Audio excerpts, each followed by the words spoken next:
한국 실정도 너무 어렵고 그러니까 여건만 된다면은 가서 발전을 위해서 나가가지고 뭐 공부도 하고 싶고 뭐 여러 가지를 경험도 더 쌓고 싶고 그러고 싶습니다. 명예퇴직이다 뭐다 이러면서 직장 구하기 힘들고 그러니까는 해외 이민을 선택하는 사람들이 많은 것 같은데 잘 모르겠어요. 해외 이민 꼭 그렇게 부정적인 것만은 아닌 것 같은데 이렇게 꼭 도피성으로 명예퇴직이다 뭐 도피 유학이다 그런 이유 때문에 해외 이민을 떠난다면 거기 가서는 더욱더 커다란 문제가 생기지 않을까 그렇게 생각하는데요. 저는 해외 이민에 대해서는 별로 좋게 생각을 안 해요. 없어도 그냥 이 우리나라에서 노력해서 사는 거지 자기만 잘 살겠다고 해외 이민 가고 이러는 거 절대 환영하지 않아요. 좋게 생각 안 해. 누구나 한 번쯤은 생각해 볼 수도 있는 이민. 그런데 최근 한국을 떠나는 사람이 많이 늘었다고 합니다. 이들은 왜 한국을 떠나려는 것인지 그 속사정을 들여다봤습니다.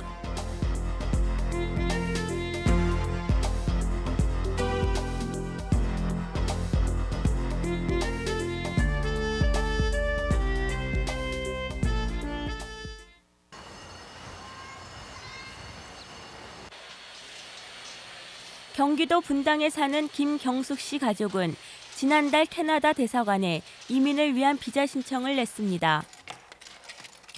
이민을 처음 생각한 것은 5년 전 김 씨가 한 이민 설명회를 다녀오면서부터. 그러나 본격적으로 준비하게 된 것은 김 씨의 설득에 최근 남편이 마음을 굳히면서입니다. 그동안에 사업만 위해서 쭉 이렇게 달려왔으니까 저 이제는 좋은 환경에서 모든 이제 구조적으로 좀 편안하게 돼 있는 어떤 그런 나라를 택해서 좀 살고 싶은가 봐요. 그래서 최근에는 부동산만 어느 정도 정리만 되면은 바로 결정을 내리고 싶은 그런 심정인 것 같아요. 그래서 작년에 이제 제가 답사를 갔다 왔고요. 올해는 애기 아빠가 답사를 갔다 올 예정이에요. 김 씨 가족의 이민 소식이 알려지면서 주위에서 이것저것 물어오는 경우도 많습니다. 친구 박경희 씨도 그들 중 한 사람. 이민은 진작부터 생각하고 있었지만 쉽게 결정을 내리지는 못하고 있었습니다. 또 뭐 하다가 주저앉고 근데 한두 달까지. 그런데 얼마 전 남편이 다니던 건설회사가 부도나면서 박경희 씨도 좀 더 구체적으로 이민을 고민하고 있습니다. 너무 깔끔한 거야. 그 아주 시내 요지가. 그러니까 그런 새롭게 시작하려면 더 늦기 전에 떠나야 할 거란 생각 때문입니다. 뭐 어떤 규정이 법에서 애들하고 저하고는 갔으면 해요. 근데 남편이 쉽게 겁이 나서 못 간 것 같아요. 61번 소파원. 캐나다 이민을 앞두고 있는 심재락 씨. 치열한 경쟁 속에서 살아야 하는 생활에 환멸을 느껴 이민을 결정한 경우입니다. 그러나 안정된 직장을 다니던 그가 이민을 결정하기까지는 결코 쉽지 않았습니다. 처음 이민 얘기를 꺼냈을 때 아내 김영순 씨의 반대가 만만치 않았습니다. 그러나 김 씨의 마음을 움직인 것은 아이들의 교육 문제. 좀 더 나은 환경에서 아이들을 키워보자는 남편의 설득에 자녀들이 더 크기 전 떠나기로 마음을 굳힌 것입니다.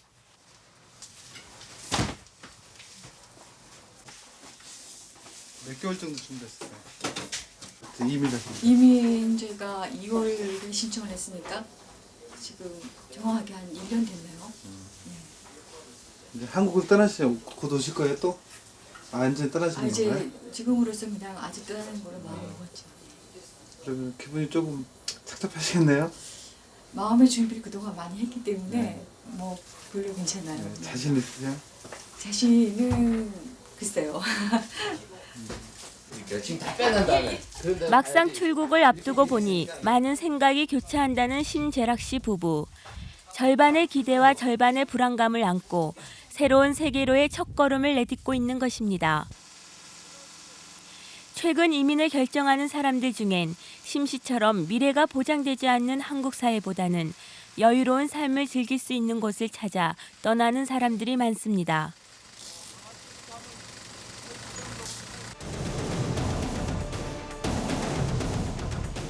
IMF 한파로 불리우는 최근의 경제적 불안은 많은 사람들에게 위기감을 느끼게 하고 있습니다.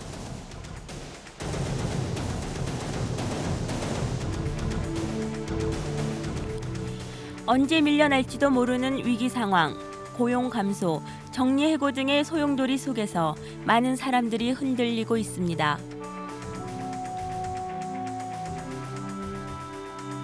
이 때문에 조금이라도 여유가 있을 때 미래를 대비하려는 사람들이 늘어나고 있습니다.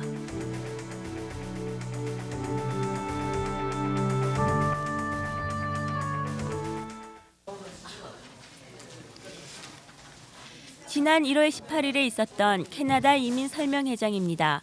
500여 명이 몰려 이민에 대한 사람들의 뜨거운 관심을 확인할 수 있었습니다. 그런데 이날 만나본 사람들 대부분은 자신의 신분이 노출되는 것에 대해 무척거리고 있었습니다. 근데 난 이거 소문나면 안 돼요. 왜요? 저 주위 사람도 아니 몰래 갈 때만 얘기해요.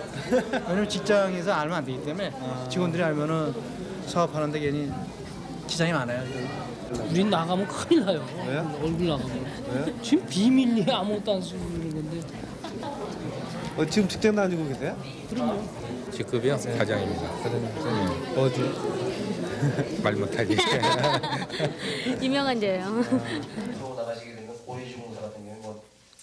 신문 광고 외엔 달리 홍보를 하지 않았는데도 설명회장은 빈자리를 찾아볼 수 없을 만큼 붐비고 있었습니다. 20대부터 60, 70대까지 다양한 계층의 사람들이 모여 이민에 대한 정보를 얻느라 여념이 없는 모습이었습니다. 특히 직장인으로 보이는 30, 40대의 남성들이 눈에 많이 띄었는데 몇 달 전과는 달라진 점이라고 합니다. 한국 내 그 경제 상황이 지금 뭐 불황이 지금 아무래도 장기화될 가능성이 있지 않겠습니까? 그래서 뭐 이런 상황에서 뭐 한국 내에서 지금 뭐 큰 희망이 없는 상황에서는 뭐 해외 더 좋은 나라에서 더 많은 기회가 있다면은 좀 더 다른 세계에서 한번 살고 싶은 생각에서 지금 이민을 생각하고 있습니다. 지금 같은 이제 IMF 상황 하에서는 이런 이 정리해고 쪽으로다가 방향이 잡아져 간다 그러면은 정말로 어렵지 않을까. 이들은 현재의 경제 위기를 정부의 정책과 재벌 기업의 부도덕한 경영에서 그 원인을 찾는 경우가 많습니다. 그런데 그 고통의 몫이 고스란히 자신들에게 돌아오게 되자 한국에서 사는 것에 대해 회의를 갖게 된 것입니다. 국가 부도에 가까운 사태가 일어난 것은 결국엔 정치권과 재벌들과 어떤 은행권의 급소세 특권층들의 모든 그 욕심과 잘못 때문에 이 많은 대다수의 국민들이 이런 고통을 과연 감당해야 될 이유가 있느냐, 이건 분명히 불공정한 사태이기 때문에 그런 거에 대해서 물론 대다수 국민들이 울분과 분노와 아니면 그 염증을 많이 느끼고 있을 것 같아요. 장기간 계속될 것 같은 경제 불안과 끊임없는 긴장 속에 살아온 사람들에게 깨끗한 환경과 여유를 즐길 수 있는 생활을 보장해준다는 이민은 정말 매력적인 유혹일 수밖에 없습니다. 여러분들 많이 이용 부탁드리고요. 전화번호는 뒤에 나와 있습니다. 저희가 남자분들은 건강도 무진장 생각하거든요. 지금 40대가 넘어가면 가로사로 지금 너무 많이 죽고 있어가지고 좀 이렇게 스트레스가 없는. 그래서 나름대로 조그만 사업 좀 지금 동업을 하고 있는데 이제 그거를 국내에서 너무 하다 보니까 뭐 어느 정도 한계도 있고 해서 이왕이면 한번 나가서 해보자는 생각을 갖고 사실 시작을 했거든요. 사람들이 환경 같은 거, 자녀 교육 같은 거 그런 거 생각하셔서 이민 생각들을 많이 하셨거든요. 근데 지금 증가 추세라는 거는 사실은 증가한 거는 사실이에요. 사실이고 지금 작년 우리 IMF 한파라고 저도 말을 붙이자면 그 이전하고 그 이후하고 이민 형태가 조금 다르지만 지금도 여전히 관심은 많고요. 정치적으로 암울했고 경제적으로 빈곤했던 70년대. 이 무렵부터 본격적으로 시작된 미국 이민은 모든 사람에게 기회로 다가왔습니다. 먹을 것도 부족하고 일할 거리도 부족했던 시절, 수많은 사람들이 빈곤한 조국을 떠나 아메리칸 드림을 꿈꾸며 미국으로 몰려들었습니다. 그러나 가진 것 없이 도착한 사람들에게 낯선 땅에서의 생활은 결코 만만치 않은 것이었습니다. 부지런과 성실 하나로 버티면서 자립의 기틀을 다져나갔던 사람들. 그러나 이들 가운데도 이민 생활에 적응하지 못한 채 쓰디쓴 패배를 맛본 사람들도 많았습니다.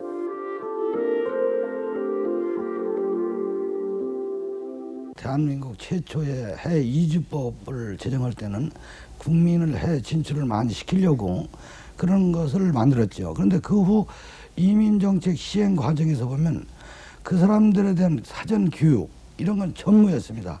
그저 보내면 현재 떨어지면 자기 알아서 하는 식에서 이민정책을 추진하다 보니까 현재 적응에 엄청난 애로를 줬거든요. 그야말로 그 이민 선구자들은 참 고생들을 많이 했죠. 80년대 초반까지 계속 증가세에 있던 해외 이민 인구는 경제가 비약적으로 발전한 90년대에 들어서면 급격히 감소합니다. 이민은 더 이상 부를 얻는 수단이 아닌 것입니다.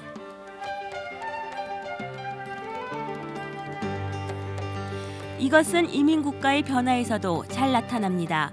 과거 미국으로만 편중되어 있던 이민은 최근 몇 년 사이엔 캐나다, 호주, 뉴질랜드 등으로 몰리고 있습니다. 소위 그린 이민으로 불리우는 이들 지역에 대한 선호는 안락한 환경을 찾아가려는 사람들의 의식 변화에서 기인한 것입니다. 영주 신청 가능성이 있다는 사람이 허가 나오면 그때 우리가 신청. 많은 사람들이 이민에 관심을 가지고 있고 또 구체적으로 실현에 옮기고 싶어 합니다. 그러나 이민은 마음만 먹는다고 당장 떠날 수 있는 것은 아닙니다. 각 나라에서 요구하는 자격과 조건도 갖춰야 하고 심사 과정을 거치다 보면 적어도 1년에서 2년 이상의 기간이 소요됩니다. 이 시기 동안 무엇을 할 것인지에 대한 철저한 준비가 필요합니다. 그곳이라고 해서 가면 무조건 성공이 보장되는 건 아니기 때문입니다.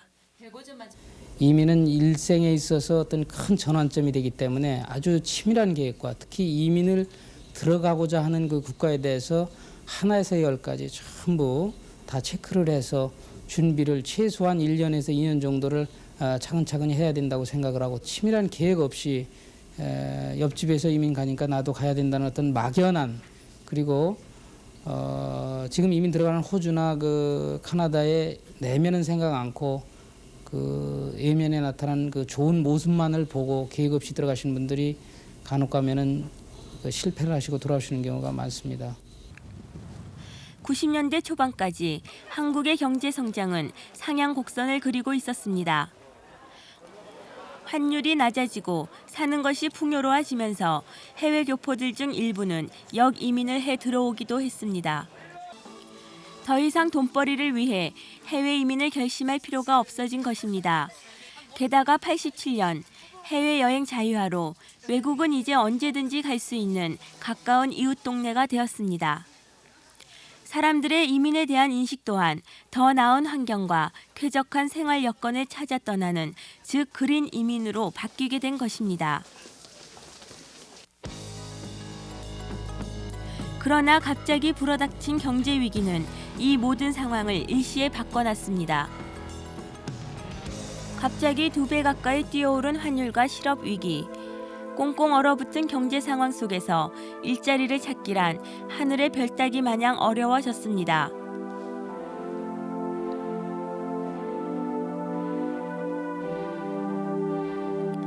일을 하고 싶어도 자리를 얻을 수 없는 사람들, 그렇다고 이대로 주저앉을 수는 없고 어쩌면 이들에게 이민은 또 다른 비상구인지도 모릅니다.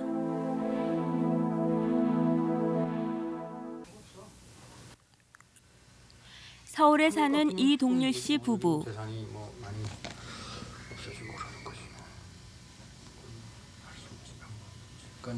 그 기준은 똑같고? 거의 30만 불 똑같아. 30만 불이니까 30만 불에 맞추는 거지.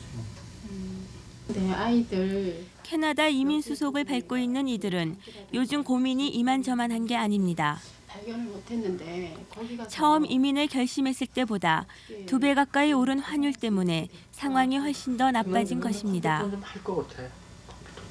아직 뭐 승진 어리니까. 성진이는 지금으로 봐서는 만화가 쪽이 굉장히 괜찮죠. 네. 그렇죠. 원래 자기 하고 싶은 거 하게 하고. 캐나다 대사관에서도 환율 때문에 자격 조건이 미달되는 수가 있을 텐데 계속 추진하겠느냐 하는 고문도 받아가지고 그래서 뭐 하겠다고 해서 일단은 제출했습니다. 아무래도 부담이 있죠. 그래서 환율이 좀 내려갔으면은 간절히 바라고 있습니다. 이들이 겪는 또 하나의 어려움은 주위에 곱지 않은 시선입니다. 저는 현실 도피라고는 생각하지 않아요. 또 다른 세계에 나가서 한번 맞서보고도 싶어요. 이민에 관한 문의 전화가 하루 30-40여 통씩 걸려오는 외국 대사관. 그러나 이들이 모두 이민을 갈 수 있는 건 아닙니다. 뉴질랜드 정부는 얼마 전 아시아인들의 이민을 장려하기 위해 영어 시험의 기준을 약간 완화했습니다. 기준도 낮추고 살기 좋은 곳이라는 홍보를 통해 전문가와 재력을 가진 우수한 인재의 유치에 노력하고 있는 것입니다. 건강한 신체와 좋은 인성을 가진 사람으로서 각 분야 이민의 자격 요건을 갖추신 분들에게는 누구에게나 뉴질랜드의 이민은 폭넓게 개방이 되어 있습니다. 영어 시험은 투자 이민자에 대해서는 개방의 폭을 확대하기 위하여 이번에 IELTS 5점에서 IELTS 4점으로 하향 조정이 되었습니다. 이민의 문이 누구에게나 열려 있다고는 하지만 이들 국가에서 요구하는 기준을 갖추기란 그리 쉬운 일만은 아닙니다. 먼저 기업 투자 이민의 경우 최소 3억 이상의 자본금을 가지고 있어야지만 가능합니다. 순수 투자 이민의 경우도 캐나다 3억 5천, 호주 6억 이상으로 역시 보통 사람들로선 엄두도 내지 못할 금액입니다.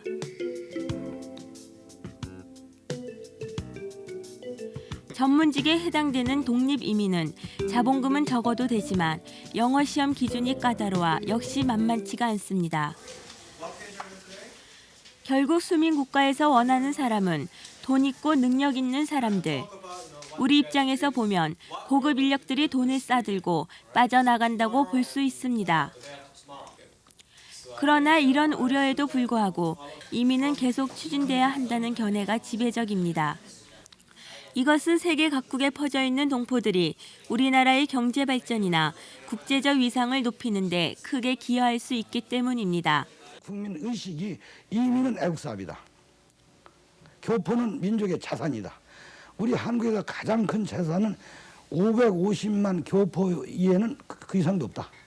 이걸 민족 자산으로 생각하고 이번에 IMF 시대 때 지금 제일 교포가 8억 엔을 벌써 본국 송금을 하고 미국 교포들이 200억 상품 사고 주식 투자하고 본국에 땅 사고 땅이 지금 땅에 떨어졌으니까 조국 살리는 길은 이것도 살리는 길다 해서 200억 불 구매운동 이런 걸 전개하는데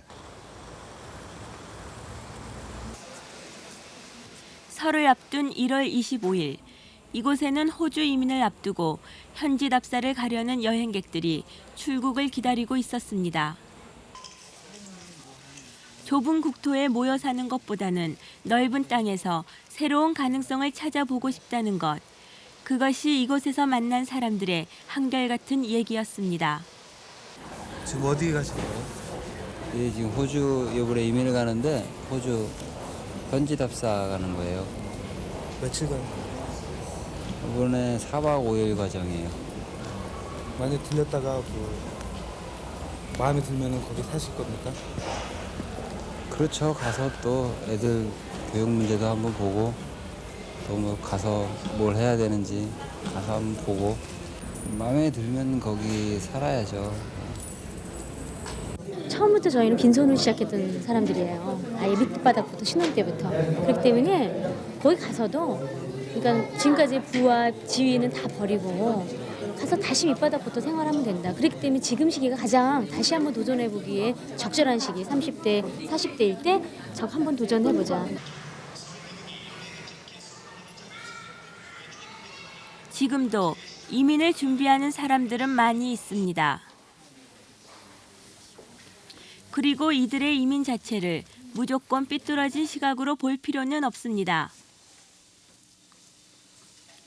더 넓은 땅에서 자신의 능력을 살릴 수도 있고 또 그것이 우리나라에 도움이 된다면 이민은 세계화, 국제화의 또 다른 얼굴인지도 모릅니다. 그러나 현실 도피처로서의 이민은 그것을 선택하는 사람에게도 결코 바람직하지 않습니다. 지금 자신의 결정이 어느 쪽을 의미하는지를 다시 한번 생각해 봐야 할 것입니다.